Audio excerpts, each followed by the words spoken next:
दिल्ली के पालम इलाके में एक इमारत में भीषण आग लग गई और इस अग्निकांड में 3 बच्चों समेत 9 लोग जिंदा चल गए। बताया गया कि मरने वाले सभी एक ही परिवार के सदस्य थे। कई लोगों के झुलसने की भी खबरें मिल रही हैं। सूचना पर पहुंची दमकल की 30 गाड़ियां और एनडीआरएफ की टीम ने कड़ी मशक्कत के बाद इस आग पर काबू पाया। इमारत में कई लोगों के फंसे होने की आशंका अभी भी जाहिर की जा रही है और इसके लिए रेस्क्यू ऑपरेशन चल रहा है। दिल्ली के पालम में भीषण अग्निकांड। 5 मंजिला इमारत में जिंदा जला परिवार। फायर ब्रिगेड और एनडीआरएफ रेस्क्यू में जुटी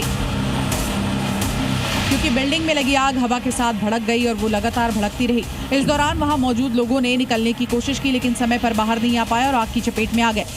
आग इतनी भयानक थी कि यहाँ लोग जो रहते थे वो घर से नहीं निकल पाए और ये गली नंबर 2 में रहने वाले राजेंद्र कश्यप का ये मकान है।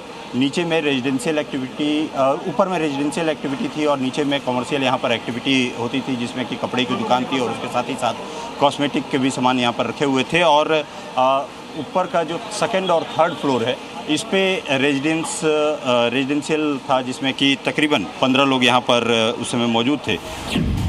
दरअसल जिस इमारत में आग लगी वो काफी व्यस्त इलाके में है। ग्राउंड पर पहली मंजिल पर कपड़ों और कॉस्मेटिक का शोरूम था, वहीं दूसरी और तीसरी मंजिल पर शोरूम के मालिक राजेंद्र कश्यप का परिवार रहता था। आग लगने के बाद ऊपरी मंजिल पर फंसे लोगों के पास बचने का कोई रास्ता नहीं था। निचले हिस्से से धुआं लगातार ऊपर की मंजिलों पे जाता रहा। धीरे धीरे आग ऊपर की मंजिल तक पहुंच गई। लोगों का दम घुटने लगा और यही वजह है कि बड़ा नुकसान हुआ। दिल्ली फायर सर्विस ने 9 लोगों को बाहर निकाला है। दिल्ली फायर सर्विस की तरफ से 9 कैजुअलिटी हम लोगों ने बाहर निकाली हैं, सभी हॉस्पिटल में भेजी हैं। हमारे आने से पहले 2 लोग जो पहले जंप करके कूदे थे उनको भी पब्लिक द्वारा हॉस्पिटल भेजा गया है। अब भी हॉस्पिटल में उनका क्या सिचुएशन है वो भी।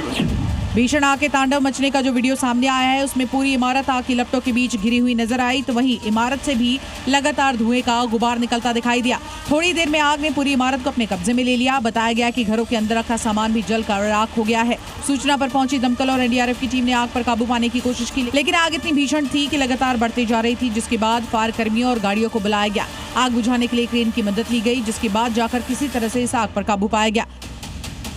घटना पर दिल्ली के उपराज्यपाल और मुख्यमंत्री रेखा गुप्ता ने दुख जताया। उन्होंने दर्दनाक हादसे से प्रभावित लोगों के प्रति संवेदनाएं व्यक्त की। दिल्ली फायर सर्विस विभाग और दिल्ली पुलिस बचाव अभियान का नेतृत्व कर रहे घटना जांच के लिए मजिस्ट्रेट जांच के आदेश दिए गए हैं।